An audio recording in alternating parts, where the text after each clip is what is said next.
Welcome to Horns of a Dilemma, the podcast of the Texas National Security Review, which is a partnership between War on the Rocks and the University of Texas at Austin. My name is Carrie Anderson, production editor for TNSR. This episode features a presentation by Dr. Olivia Cheung on her new book, The Political Thought of Xi Jinping. Okay, wonderful. It looks like we have everyone. So I'm really delighted to welcome all of you to the first event of the fall semester of 2024 for the Asia Policy Program at the University of Texas at Austin. My name is Sheena Chestnut-Greitens. I'm the director of the Asia Policy Program, which is an initiative that is jointly supported by the Clement Center for National Security and the Strauss Center for International Security and Law. So we're very grateful to our parent center's support of today's event. I want to just flag for all of you that we have several upcoming events, including one next week on the authoritarian roots of South Korean democracy, and several other events on China, Southeast Asia, and more over the course of the fall semester. Please feel free to check our website, asiapolicy.utexas.edu, and sign up for our mailing list so that you're aware of both our on-campus and virtual events. Again, it really gives me great pleasure to kick off the semester with today's event in particular. I am delighted to welcome Dr. Olivia Cheung, who is Research Fellow of the China Institute at SOAS University of London. She is the author of two books, the first, Factional Ideological Conflicts in Chinese Politics, and the co-author of the book that she'll be speaking about today, titled The Political Thought of Xi Jinping, which came out earlier this year from Oxford University Press. She's also currently doing some research on China's global strategy. Dr. Cheung is talking today about a really important book project that she has just published that really tries to unpack how Xi Jinping thinks about domestic politics and about China's role in the world. And so she is going to talk a little bit about how she and her co-author analyzed and unpacked Xi Jinping's thinking to explain some of his ambitions, his major lines of effort as China's preeminent leader, and what that means for China and the world. So, Dr. Cheung, I'm really pleased to have you. Thank you so much for taking the time to join us. We're really delighted to virtually welcome you to the University of Texas. With that, Dr. Cheung, over to you. Again, welcome and thank you. Thank you very much, Professor Greitens and the Asia Policy Program for hosting this book talk. For me, it is really especially an honor to be hosted by you, Dr. Greitens, because I have been a long-time admirer of your work. So thank you very much for giving time to this. In this presentation, I would focus heavily on what Xi Jinping thought is the content of Xi Jinping thought. For the other dimensions of that, such as the production of Xi thoughts or like our research design method, source materials, and so on, if these are things that interest you, you are very welcome to bring it up at the Q&A. So how did we get started for this book project and what inspired the writing of such a book? When Xi Jinping thought was first added to the Constitution of the Chinese Communist Party in 2017, many wondered about its significance. Is it merely a vanity project? Is Xi Jinping merely trying to outdo his two predecessors, Hu Jintao and Jiang Zemin, in having his idea, his thought, added to the Constitution? Does it actually mean anything to policymaking in China or to the lives of ordinary Chinese people? Having studied, the changes in China and in the party in the past 10 years and so, and also looking very closely at the speeches and writings of Xi Jinping, it became quite clear to us that Xi Jinping thought is something that we should be taking seriously. And as scholars and as policymakers who are interested in China's intention, China's approach to the world, and the direction of travel that China is undertaking, Xi Jinping thought produces a very valuable angle that we should, harness to find out more about China using China's great leaders' own perspective. So what is Xi Jinping thought?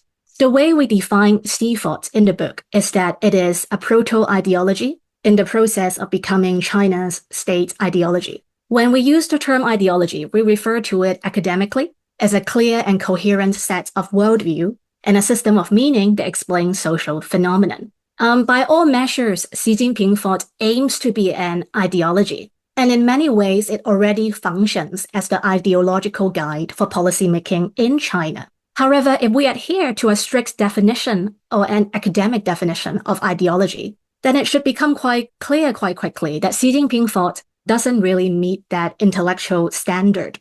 There are gaps in the thinking of Xi Jinping thought in multiple places. There are areas of incoherence. Ultimately, Xi Jinping thought provides a vision for the China dream of national rejuvenation. It talked about how to achieve the China dream, but not much beyond that. So even though it isn't an ideology, our emphasis is very much that it is already functioning as an ideological guide for policymaking in China. We can see it as a proto-ideology or a strategic thought. It is Xi Jinping's definition of the problems facing China and what he thinks need to happen in order for these problems to go away so that China and the Chinese Communist Party can head towards rejuvenation, a goal that he promised to deliver by 2050 at the very latest.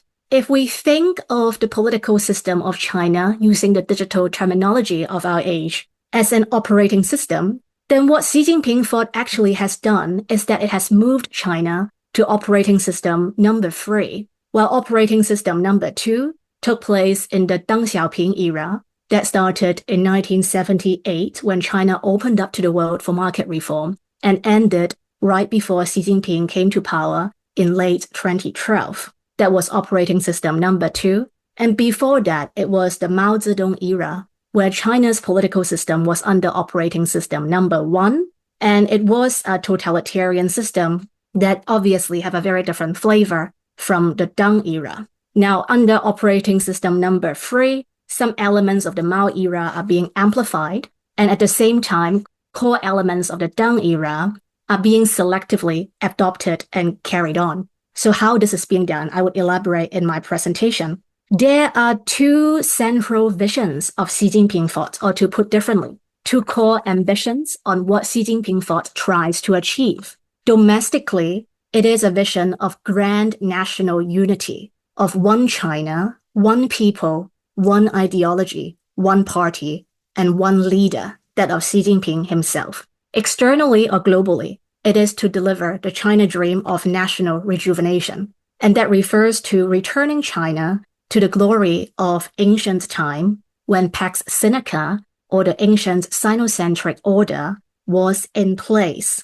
These are the 2 things that Xi Jinping thought aims to achieve, and he summarized achieving them as the China dream of national rejuvenation, with a due date for 2050. How does he actually go about doing it? Xi Jinping thought provides a guide on how to do that.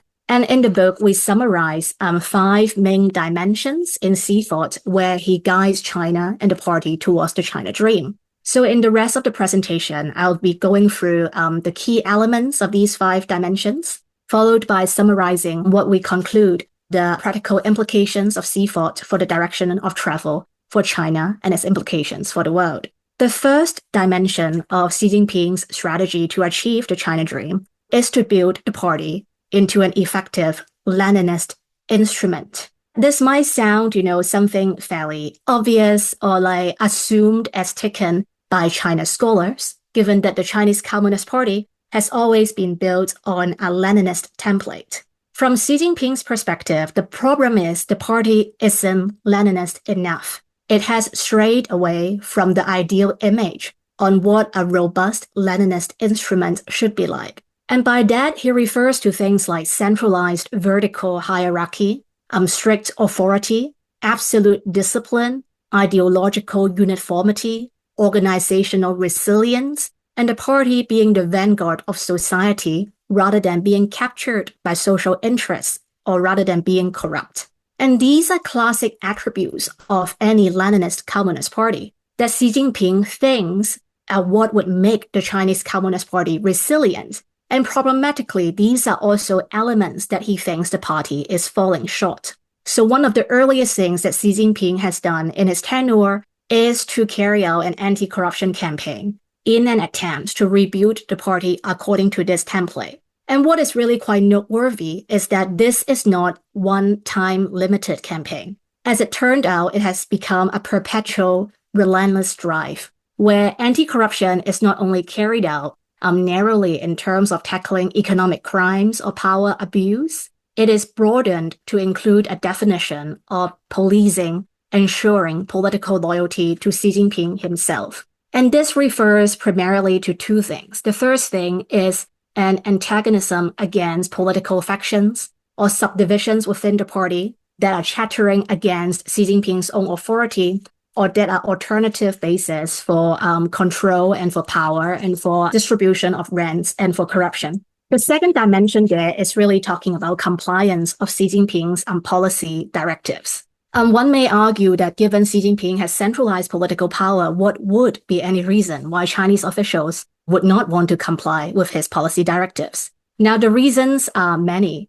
First of all, not to mention doing so would come at an expense on personal authority and personal gain in terms of narrowing your autonomy or your scope for rent seeking and corruption. The other thing is structurally, China is in a very difficult time. The problem of local government debt, to name but a few, would suggest that local government finance is in serious trouble, and implementing a lot of his policies require resources. And China, even under Xi Jinping, have a problem of there are policies, but a lack of clear mandates on how those things are to be funded. So in a situation like that, a perpetual anti-corruption drive, which also functions as a policy enforcement tool, can be enormously useful to ensure that policies that Xi Jinping really cares about and really wants to see results can be carried out in good time. So this is the rationale and design behind anti-corruption, which is equally important for policy enforcement. And the policy enforcement part is really what distinguishes Xi Jinping's anti-corruption effort from those of his predecessors. And with that, I would also outline several features of the way how Xi Jinping foresees anti-corruption or ratification. The first is the slogan of comprehensively governing the party is always on the road. The idea being that political loyalty need to be constantly proven, and no one is ever assumed to be completely innocent. You always have to prove your loyalty and to prove that you're doing your job. And there is a use of political inspection that is a new arrangement for at least once every 5 years. All party and state units will be inspected by an inspection team sent from above that should be completely unrelated to the target of inspection. And this is to avoid, local protectionism and to ensure that cadres take political inspection very seriously. We also witness the party watchdog Central Commission for Discipline Inspection being given power and authority that it hasn't had for a very long time, and that include extending party discipline to all state employees, whether or not they are party members. The retroactive investigation of retired officials,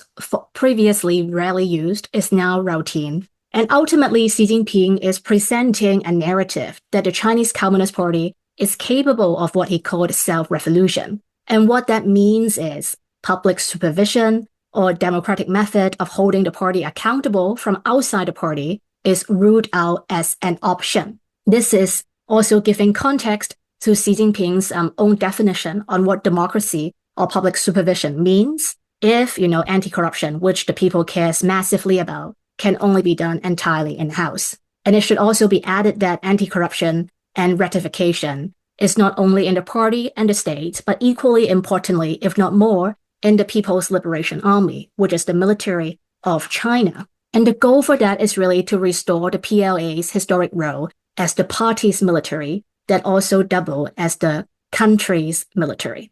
On the basis of building the party into a strong Leninist instrument, Xi Jinping thought has a second element on how it tried to achieve the China dream. And this is to implement the doctrine of the party leads everything. And to do that, there are three main ways. The first is organizational, the second ideology, and the third concerning laws and constitutions. And all these together is extremely Leninist and also with a legalist flavor there. The idea that strict rules and organizations make people behave. So in terms of organization, perhaps there's nothing more important than Xi Jinping replacing collective leadership with his strongman rule. And most clearly, this is signaled by the abolition of term limit for the office of state chairmanship. And the abolition of term limit of state chairmanship have the direct effect of basically allowing Xi Jinping to rule for life. And Xi Jinping is concurrently also the head of the party and the People's Liberation Army. And besides this very significant organizational change, there are a bunch of other organizational changes, such as increasing the prominence of what is called central leading small groups or central commissions that sit at the apex of the hierarchy in policymaking, with a lot of them established by Xi Jinping and chaired by him personally. And this is actually a really important change from what used to happen under Jiang Zemin or Hu Jintao, where central leading small groups were actually elements to promote collective leadership. Jiang and Hu rarely chairs these small groups, and they allow Politburo Standing Committee members to chair these various groups as a way of sharing the policy-making portfolio. Xi Jinping does things differently. He set up small groups that basically encompass the full range of policy area that he really cares about, and he chairs almost all of these small groups that he established.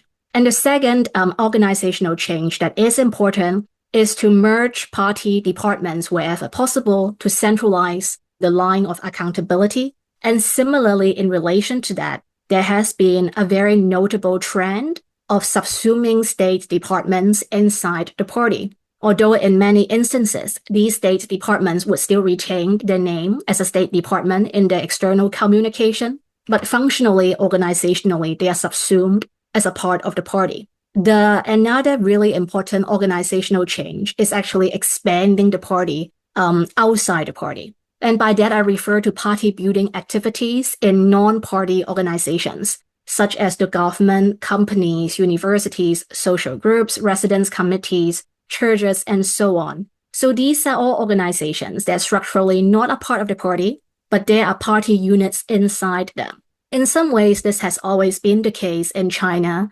theoretically, but in practice, party building has always been quite haphazard before Xi Jinping, and quite often, party cells in these non-party units exist quite tokenistically or symbolically. They do not really take leadership in the running of the organization or ensure that the organization is doing what the party wants. Now, Xi Jinping has a major problem with that.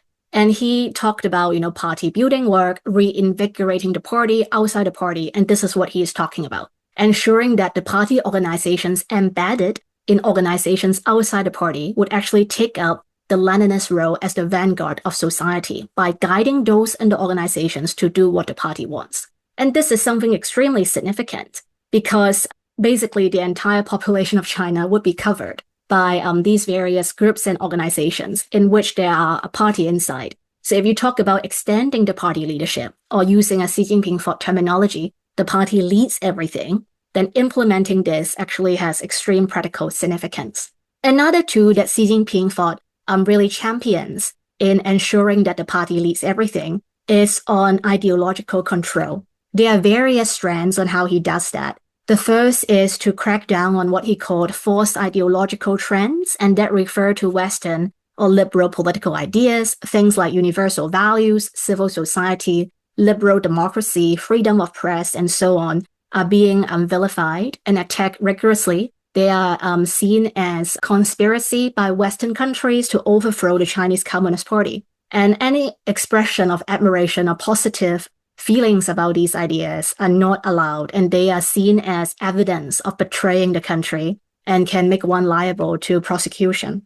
And with that, Xi Jinping also put a lot of emphasis on reinterpreting the history of the party. And I would highlight several in particular. If this is a subject you're interested in, chapter 6 of the book did a very detailed case study on how he does that. So for example, the Cultural Revolution, a particularly gruesome part of China's history, with huge casualty, and basically the party broke into infighting and the society was affected, the economy came down with it, and a lot of personal tragedies for the Chinese population. The way that Xi Jinping interpreted the Cultural Revolution very much emphasizes that the party and Mao are at fault, but mainly the blame is to be put on the long-term hostility and blockade of imperialism toward China and the split between China and the Soviet Union. To put differently, it is international or foreign factors that are actually the main reason for the Cultural Revolution. Now, this is a very new way of seeing what the Cultural Revolution is,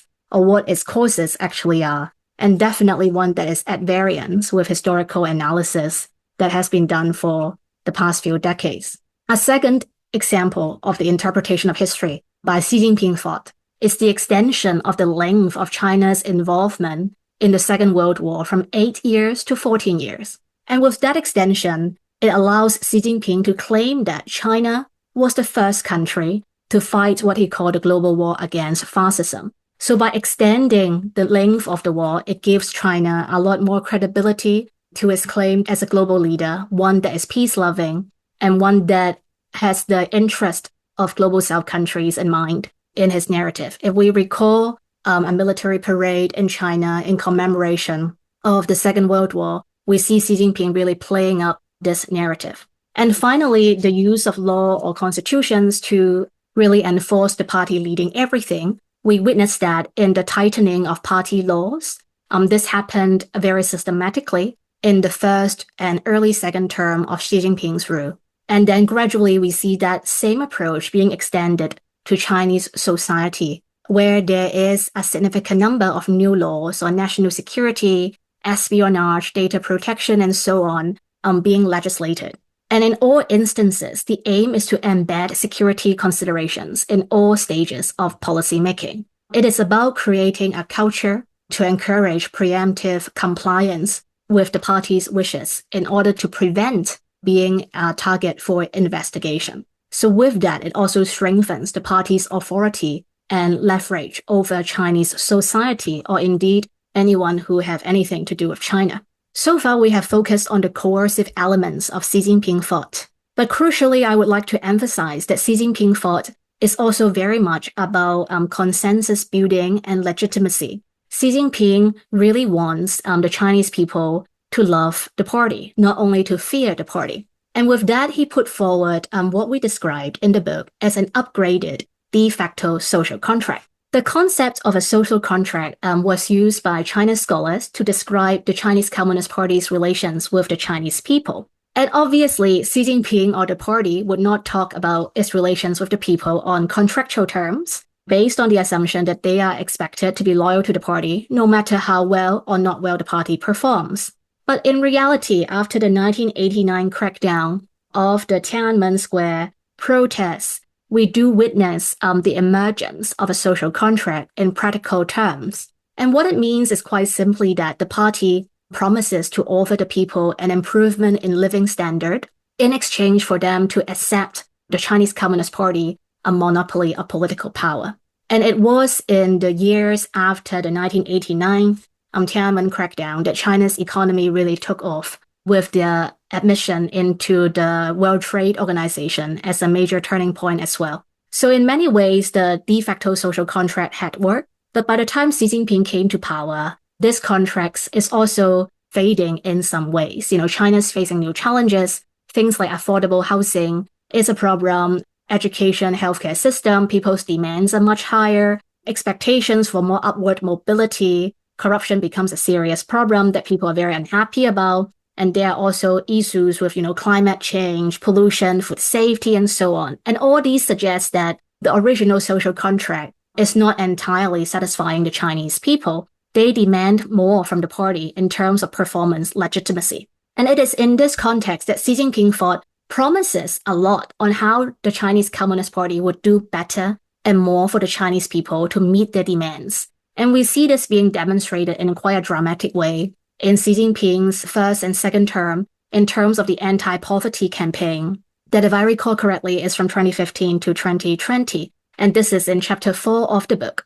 And in that campaign, Xi Jinping demonstrated that the Chinese Communist Party is serious about lifting the poorest of the rural population out of poverty. Although much have been criticized about how effective the campaign is, or the implementation is a bit rough and so on, the reality remains nonetheless. This is a huge campaign where the party has done a lot for the people in a very short period of time.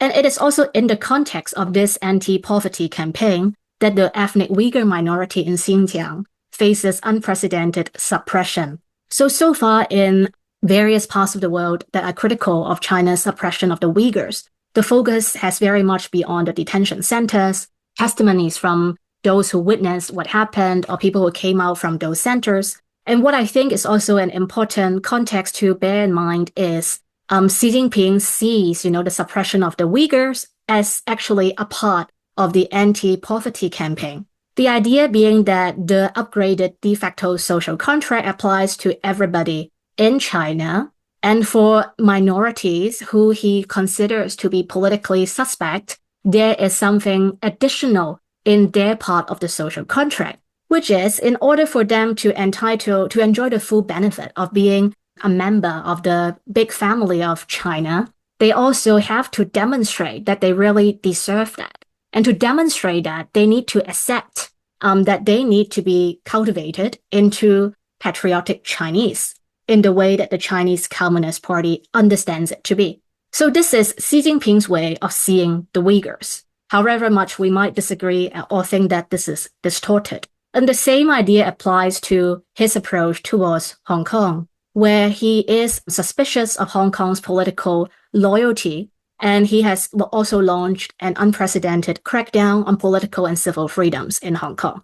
But in the context of that, he is also offering the city grander vision, so as to speak, which is to integrate economically, socially, politically with the neighboring mainland Chinese cities in Guangdong province that are much bigger in terms of sizes when you add them all up together. So the idea being that Hong Kong can be part of a bigger and grander future if it is willing to accept Xi Jinping's plan on what Hong Kong should be like. And this is to be much closer in every aspect to the fatherland. And what that means to, high degree of autonomy and so on, that is very much an afterthought.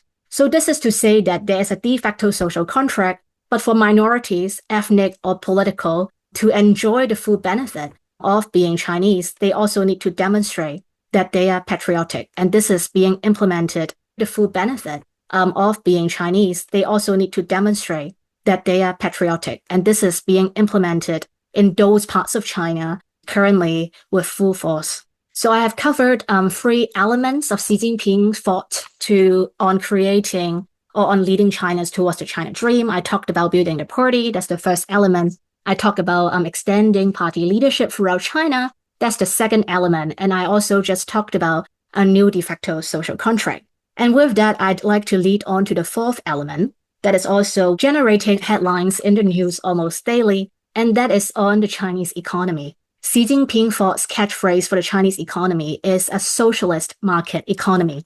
And that refers to the application of active state steerage of the market to deliver maximum synergy between the government and market forces to further national interest, even if furthering national interest would come at the expense of private or corporate profits.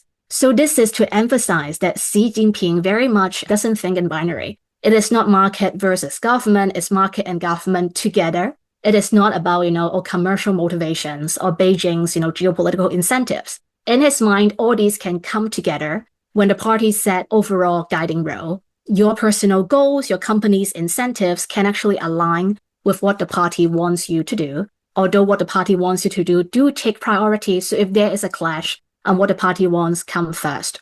In reading Xi Jinping's speeches on the economy, one thing that I think my co-author Steve Tsang and I come together is it is the loosest part of Xi Jinping's political thinking. His thinking on politics, social control, or as I would talk about briefly thereafter on foreign policy, are a lot more detailed. His thinking on economy are looser in terms of how different things lays out. But nonetheless, by reading his speeches on the economy, we can identify that there are 3 economic goals that he is pursuing, and there is a hierarchy for them, actually. The top goal is on economic strength, and that refers to technological innovation in particular, which is an area that we see a lot of competition and rivalry between China and Western countries. And by putting economic strength as the top goal, it is also saying that China is no longer focused on economic growth as the top goal. That is a shift of paradigm from the previous decades.